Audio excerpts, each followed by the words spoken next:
Bonjour tout le monde! J'espère que tout le monde va bien. Alors, je m'appelle Vanessa, j'ai 39 ans et j'habite dans le sud de la France, en Provence. Merci pour les personnes qui passeront par là, que ce soit par hasard total ou grâce à Laetitia du corps, la maison et l'esprit, grâce à la vidéo qu'on a fait toutes les deux sur sa chaîne sur l'hypersensibilité. Alors, cette tentative de chaîne sort un peu de nulle part, enfin de nulle part, oui et non. Après, ça fait un petit moment que je me pose des questions, à savoir ce que je pourrais faire. C'est-à-dire que ça fait un petit moment que j'ai l'impression d'avoir des aptitudes émotionnelles et humaines intéressantes et que j'aimerais pouvoir les partager. Donc ça sort pas totalement de nulle part quand même. Je pense que dans une autre vie, j'aurais adoré être psy, thérapeute ou coach et que, bon, la vie en a décidé autrement, mais la vie est encore longue, hein, on verra bien de quoi demain est fait. En tout cas, j'adore communiquer, j'adore parler, surtout des émotions, hein, c'est un peu mon dada. Comme j'ai pu le dire dans la vidéo avec Laetitia, vu que je suis hypersensible, j'ai dû forcément apprendre à vivre avec ces émotions envahissantes et importantes, à les canaliser, et puis à faire en sorte que ce soit le moins dérangeant et handicapant possible. Donc voilà, j'en ai beaucoup parlé et j'adore parler de ça, c'est vraiment mon sujet préféré. Tout ce qui est émotion, sentiments, j'adore aussi les interactions entre les gens. Je pense que j'ai deux passions dans la vie, enfin deux choses qui s'apparentent à des passions. L'apéro, hein, déjà c'est important pour moi, pour l'interaction sociale, et puis les humains, j'adore les gens. J'aime l'interaction qui se passe, j'aime pouvoir analyser les choses, j'aime pouvoir échanger, j'aime pouvoir aider si possible en parlant justement d'émotions et de sentiments principalement. Parce que vu que moi c'est quelque chose qui m'a euh, empêché de vivre, je dirais, j'irais peut-être même ouais, jusqu'à dire ça, empêché de vivre ou qui a été une sacrée contrainte pendant de longues années, ça peut l'être encore, hein, je ne peux pas tout régler bien évidemment. C'est un sujet que j'affectionne tout particulièrement. Donc voilà, donc ça fait quelques mois que je me dis, bon, t'adores parler de ce sujet, vu que je suis commerciale, dans ma vie professionnelle, ben je parle pas trop mal, hein. Vu que tu es en interaction avec les gens tout le temps, tu te dois hein, d'avoir une communication pas trop mauvaise, donc je me suis dit, il y a peut-être quelque chose à faire ma fille. Et j'avoue que quand Laetitia m'a dit, bah pourquoi tu te lancerais pas à faire une chaîne qui parle d'émotions et de sentiments, je me suis dit, allez, pourquoi pas. Alors, je vais tenter de faire une vidéo par semaine, le vendredi, tous les vendredis, pour essayer de parler de tout un tas de sujets. Ça va être émotions et sentiments majoritairement. Je pense que ça, c'est vraiment ce qui me passionne le plus. Et puis, interaction sociale. Bon, on verra. J'aimerais préciser, bon, je pense que c'est clair, hein, vu que je viens de dire que j'étais commerciale, mais que je ne suis pas professionnelle. Donc, je suis ni coach, ni thérapeute, j'ai jamais fait de formation. Donc tout ce que je pourrais dire, ça n'engage que moi. Ce ne sont pas des conseils marqués dans le marbre. Ça sera que ma petite expérience et mon petit ressenti. Donc ça ne sera pas à prendre comme vérité générale. Ça sera vraiment ce que moi j'ai vécu, ce que moi j'ai pu ressentir et des partages d'expériences de comment est-ce que ça a pu se passer pour moi.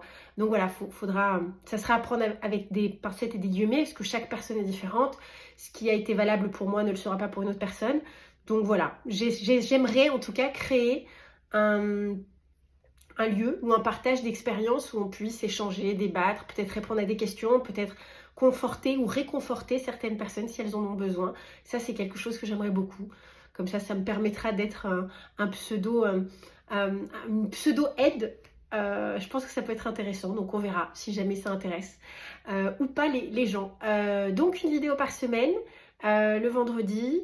Je ne sais pas faire de montage, donc je ne ferai pas de montage, voilà, je préviens. Ça sera très brut, comme moi. Donc il n'y aura pas de modification sur... ça sortira comme ça. Soyez pas surpris si je bégaye, si je bug, etc. Je mettrai tout comme ça. Alors peut-être que si je continue, au bout de la 350e vidéo, j'apprendrai à faire du montage. Mais en tout cas, en attendant, ça sera quelque chose de très brut. Donc ne vous formalisez pas...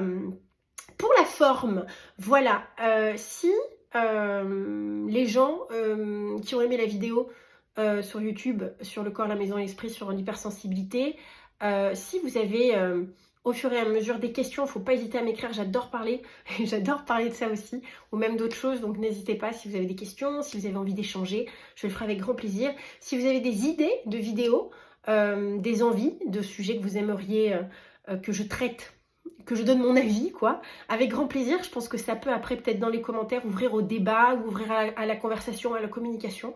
Donc surtout, n'hésitez pas. N'hésitez pas à écrire, n'hésitez pas à donner votre avis, n'hésitez pas à proposer des choses. Si jamais vous avez envie qu'il y ait une vidéo qui traite de ce sujet, je le ferai avec grand plaisir.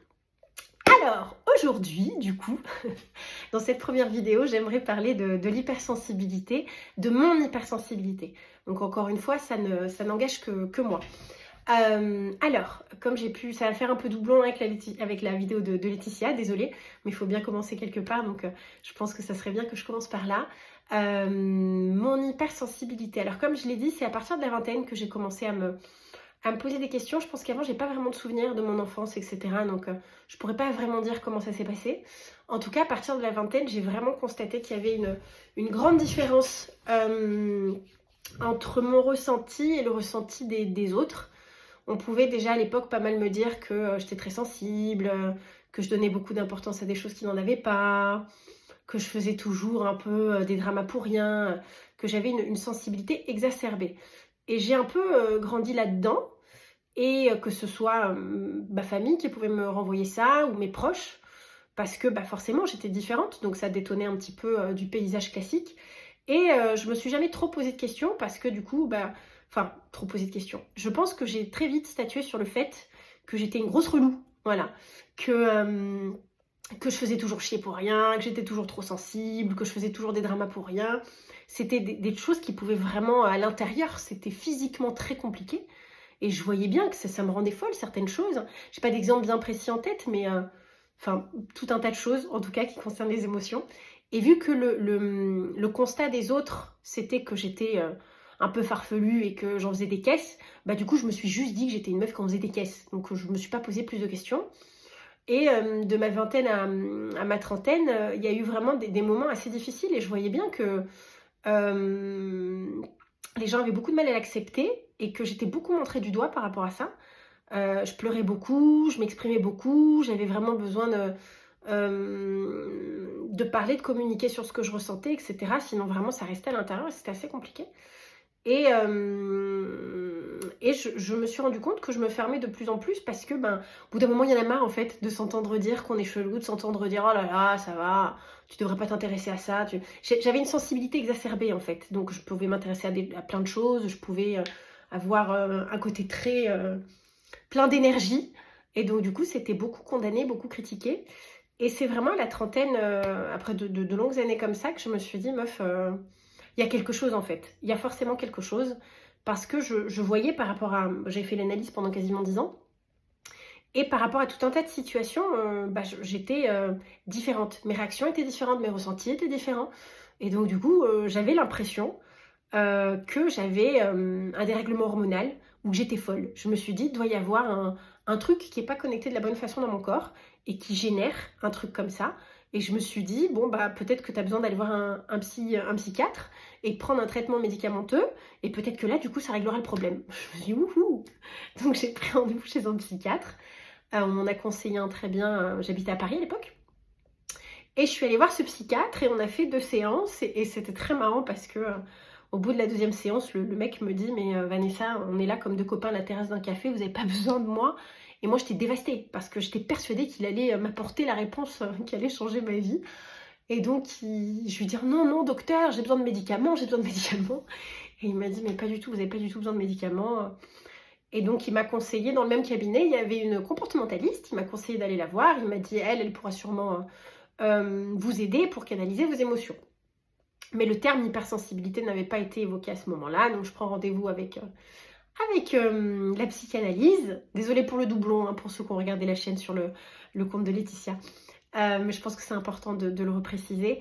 Je vais voir cette dame, et donc je commence à lui raconter ce qui me dérange dans la vie, mes ressentis, ce que je peux ressentir à l'intérieur. Des fois j'avais des émotions, c'était comme si ça me brûlait, quoi, et je voyais bien que les autres, pas plus que ça, et que c'était vraiment difficile pour moi de vivre avec ça, et d'avoir toujours l'impression d'être une paria. Et donc elle m'écoute, et puis elle me dit, écoutez, vous êtes hypersensible. Et voilà, moi j'ai la trentaine, on vient de passer 10 ans à me dire que j'étais sensible. Donc là je suis un peu piquée, je dis oui, merci, je le sais que je suis sensible. Je suis pas venue pour ça. Je dis ça, je le sais, mais dites-moi ce que j'ai, quoi. Et donc elle me dit, non, non, vous n'avez pas compris, vous êtes hypersensible. Et donc là, je suis un peu bouleversée, parce que j'ai jamais entendu parler de ce terme-là. Pour moi, c'était vous êtes trop sensible, toujours de manière péjorative, hein, évidemment. Et donc là, c'est un nouveau monde qui s'offre à moi, et je dis, mais merveilleux, alors qu'est-ce que je fais pour guérir ça? Et elle me dit, bah ça se guérit pas, faut vivre avec. Donc je passe d'un ascenseur émotionnel à waouh, j'ai enfin trouvé ce que j'ai, à oh mon Dieu, ça va rester comme ça toute ma vie. Voilà, alors passer cette déconvenue, bon, c'est quand même rassurant au final de savoir ce que l'on a, entre guillemets. Et je pense que c'est beaucoup plus facile après d'apprendre à vivre avec quand on vous dit que bah, c'est normal et que vous n'êtes pas un espèce de monstre de zoo bizarre et que du coup, c'est plus facile d'envisager des solutions pour pouvoir vivre avec plus facilement. Alors, je ne suis pas en train de vous dire d'aller voir un thérapeute si vous vous sentez comme ça, empli d'émotions et avec une problématique de gestion, bien que je considère que c'est quand même la meilleure chose à faire. On n'a pas toujours autour de soi les personnes qui sont là pour vous écouter, qui sont là pour pouvoir absorber ce que vous avez à leur dire. Après, on n'est pas tous obligés de comprendre. Hein. Moi, j'ai des amis qui sont pas du... Enfin, j'ai aucun ami hypersensible et ils m'écoutent et ils me comprennent. Enfin, ils me comprennent. Ils m'écoutent et ils m'entendent, en tout cas.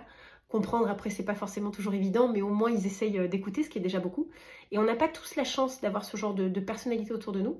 Donc là, dans ce cas-là, je pense que c'est plus qu'important d'aller voir quelqu'un pour pouvoir justement décharger toutes les choses qu'on pourrait avoir à l'intérieur qui peuvent être difficiles à garder et qui peuvent nous rendre malheureux, parce que si on n'a personne avec qui échanger à ce sujet, ça peut être compliqué. Donc, malgré comment j'ai commencé ma phrase, j'aurais tendance à dire que c'est quand même bien d'aller voir un thérapeute au moins pour poser un statut là-dessus, sur ce que vous avez.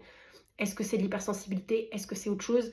Il y a tout un tas de neuroatypies maintenant pour lesquelles on fait beaucoup d'articles, il y a beaucoup de vidéos. Maintenant, c'est beaucoup plus... on en parle beaucoup plus facilement qu'à mon époque, la vieille daronne, il y a 10 ans.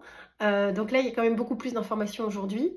Ceci étant dit, c'est pas toujours évident de trouver le vrai du faux à l'intérieur de tout ce qui est proposé sur Internet, sur les pages et tout, etc. Donc aller voir quelqu'un pour en discuter, ça peut être super. Donc voilà, c'est comme ça que j'ai découvert que j'étais hypersensible et ça a été une révolution pour moi. La première révolution, c'est vraiment comme je l'ai déjà dit, de savoir que j'étais normale. Alors normale, qu'est-ce que la normalité, hein, ça serait un débat sans fin. Mais de comprendre qu'en fait, il n'y avait rien qui clochait chez moi, que j'avais pas de dérèglements hormonaux, que j'étais pas folle, que j'étais pas une chiffre molle ou une faible, ou tout un tas d'expressions ou de mots qu'on a pu me sortir, et que c'était juste différent, voilà. Et que même si la différence parfois peut déranger ou peut surprendre, bah, elle n'est pas mauvaise pour autant. Et ça m'a beaucoup aidé à accepter ce que j'étais et à accepter la différence. Voilà. Donc, pour ceux qui ne connaissent pas l'hypersensibilité, c'est ressentir les choses de manière beaucoup plus forte. Alors, j'ai pas de baromètre hein, et je ressens pas ce que je ressentent les autres, donc ça va être très subjectif comme façon de l'expliquer, mais c'est elle, c'est ma thérapeute de l'époque qui me l'avait dit. Donc c'est techniquement ressentir les choses, que ce soit 10, 20, 50, 100 fois plus fort que la plupart des gens. Donc quand vous êtes heureux, vous êtes très heureux. Quand vous pleurez, vous pouvez... c'est l'effondrement de votre vie. Quand vous êtes triste, en colère, hein, tout est décuplé. Et donc c'est pas toujours évident à vivre, parce qu'on peut être complètement tyrannisé par nos émotions et submergé par nos émotions. Et parfois, c'est pas évident aussi de voir le vrai du faux là-dedans. Donc, il faut faire beaucoup plus attention à ce que l'on pense, à ce que l'on décide, à ce que l'on fait. Hein, parce qu'on ne peut pas se permettre d'être toujours intégralement dicté par nos ressentis et par nos émotions, parce qu'elles ont un curseur qui est quand même assez... voilà, qui est pas tout à fait... je dirais toujours exact, en tout cas. Donc, il faut parfois attendre que le plus gros de l'émotion passe pour avoir un statut plus réel. Enfin, en tout cas, c'est ce qui me concerne, moi. Moi, je sais qu'au-delà de mon hypersensibilité, j'ai une personnalité excessive, ce qui m'aide beaucoup. Donc, du coup, quand j'ai une émotion, entre l'hypersensibilité et l'excessivité, ça part dans tous les sens.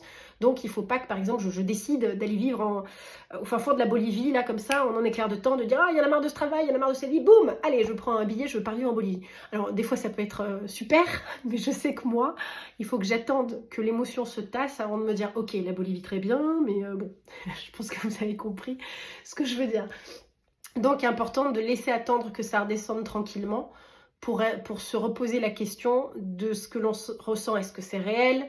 Est-ce que c'est généré par une émotion passagère ou pas? Et ça, c'est quelque chose, ouais, que ça a été un bel enseignement, ça, à la trentaine, parce que j'étais quelqu'un qui me basait quasi exclusivement sur mon ressenti. J'étais pas une meuf de raison, j'étais une meuf de passion. Et dès que je ressentais quelque chose, bah, c'était la vérité, c'était ma vérité. Tu vois, tu ressens, donc tu l'aimes, tu vois, tu ressens ça, donc tu peux pas le saquer, tu vois. Et en fait, découvrir que j'étais hypersensible m'a fait découvrir que ça ne veut pas dire que je pouvais pas me faire confiance, mais qu'il fallait juste que je reconfirme avec moi-même ce que je pensais. Parce que des fois, et je pense que même les personnes non hypersensibles peuvent le comprendre, quand on est submergé par l'émotion, c'est très difficile parfois d'avoir le vrai du faux. Donc imaginez le fait d'être submergé comme ça, mais 100 fois plus fort. Ah, on rigole, hein, on s'amuse bien. Donc c'est important de prendre le temps avant de pouvoir poser les choses.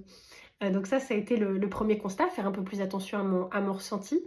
Et puis vraiment l'acceptation. L'acceptation dans mon entièreté, parce que bah, j'avais pas le choix. Parce que après cette séance avec la thérapeute, j'ai compris que bah, ça allait être tout le temps comme ça, que j'allais pas pouvoir prendre de traitement ou faire de lobotomie ou changer ce trait de ma personnalité.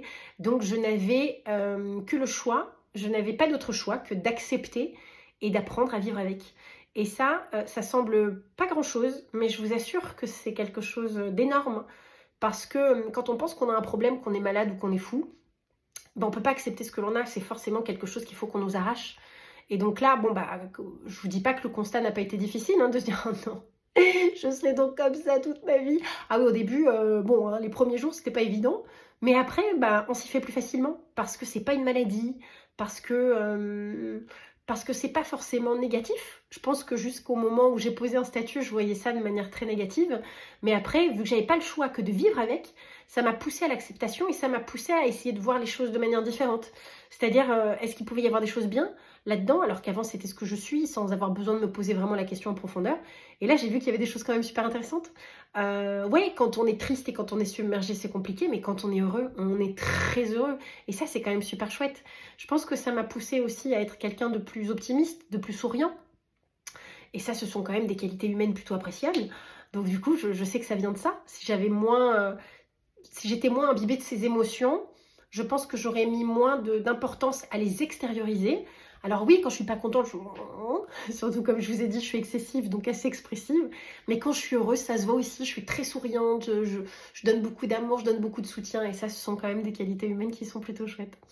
Donc voilà. Donc là, techniquement, ça fait, je vais avoir 40 ans cette année, ça fait 10 ans que je vis bien avec. Alors, les 10 premières années de la vingtaine à la trentaine, ça a été un marasme assez compliqué.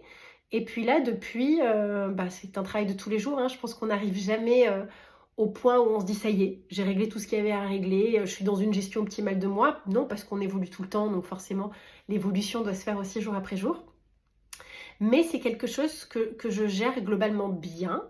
Je suis toujours une thérapie avec la même thérapeute exceptionnelle que j'avais en région parisienne.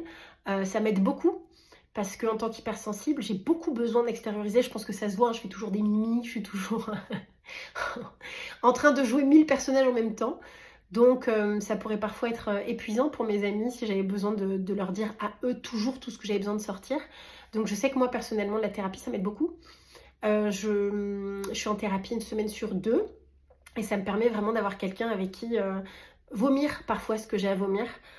Quelqu'un de neutre aussi, et ça je pense que c'est intéressant pour avoir des avis différents de vos proches ou de vos amis.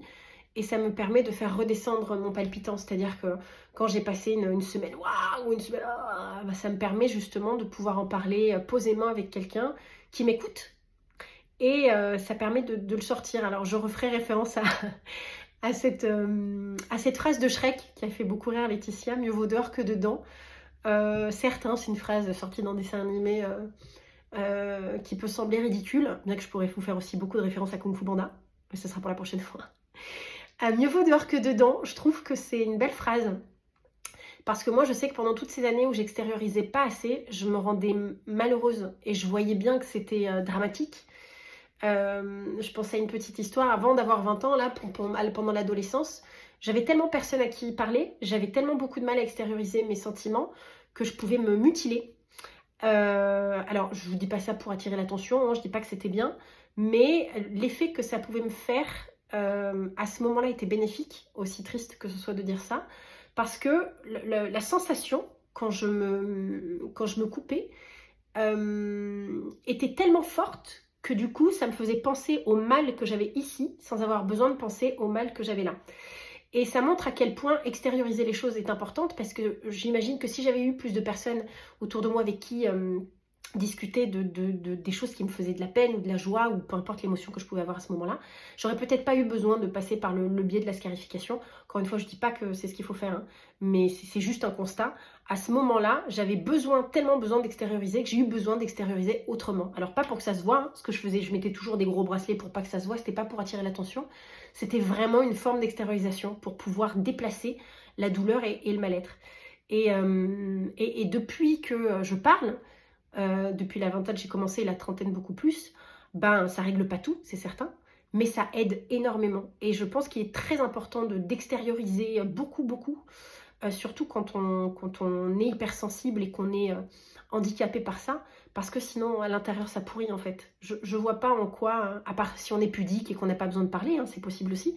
C'est pas, tout le monde est différent, on n'a pas forcément tous les mêmes besoins, mais je pense qu'il est indispensable de trouver une bulle de bienveillance, d'amour et des personnes avec qui pouvoir échanger si on en a le besoin. Comme j'ai dit dans la vidéo de Laetitia, les gens vous aiment normalement, avec un peu de chance, vous êtes bien entourés et il y aura forcément quelqu'un qui peut vous écouter ou vous entendre, ou si les personnes ne sont pas connectées à ça, il existe aujourd'hui plein de groupes sur Facebook, sur Instagram, énormément de sites pour rencontrer des nouvelles personnes. Je pense à OVS, On va sortir, qui est un site pour faire de nouveaux amis. Donc je pense qu'il est urgent de rencontrer de nouveaux humains qui seront des soutiens et des oreilles bienveillantes, parce qu'il y en a beaucoup plus que ce que l'on croit. Des gens bien qui seront prêts à partager vos pensées, à débattre avec vous, à vous écouter, être une oreille et une épaule attentive pour poser votre petite tête. Donc voilà, je pense que ça aussi, arrêtez de penser que ça n'intéresse personne, parce que les gens qui vous aiment s'intéressent à vous, donc s'intéresseront à ce qui vous touche. Alors voilà, je pense que ça c'est un point aussi important, d'arrêter de penser que ça n'intéresse personne. J'ai pu rencontrer beaucoup de personnes qui me disaient mes problèmes, j'ai pas envie de faire chier les gens avec mes problèmes, j'ai pas envie d'emmerder ci, d'emmerder ça, mais les amis, jusqu'à preuve du contraire, sont là pour ça aussi, pour vivre les moments super et pour vivre les moments moins bien. Et je pense qu'il est important aussi de ne pas penser à la place des autres, et si un jour un ami à vous n'est pas en capacité ou n'est pas en mesure de vous écouter ou de prendre votre émotion, c'est à lui de vous le dire et c'est pas à vous à penser à sa place. Donc n'hésitez pas à partager vos joies, vos peines, vos pleurs, vos moments merveilleux et vos moments un peu plus difficiles, parce que ça crée déjà du lien avec les gens, encore plus de lien avec les gens que vous aimez, et puis vous risquez d'être surpris. Si vous ne le faites pas, surpris par les autres, de voir que finalement ça les intéresse, et surpris de voir le bienfait que ça vous fait. Voilà, c'était un petit point sur mon hypersensibilité. Si vous avez des questions, si vous êtes d'accord, pas d'accord, que vous voulez débattre, etc., n'hésitez pas à le faire dans les commentaires, ou n'hésitez pas à m'envoyer un petit message. Je serai ravie d'en discuter avec vous. Plus je discute de ça, plus je suis heureuse. Donc venez. Et puis du coup, je vous dis à vendredi prochain pour une nouvelle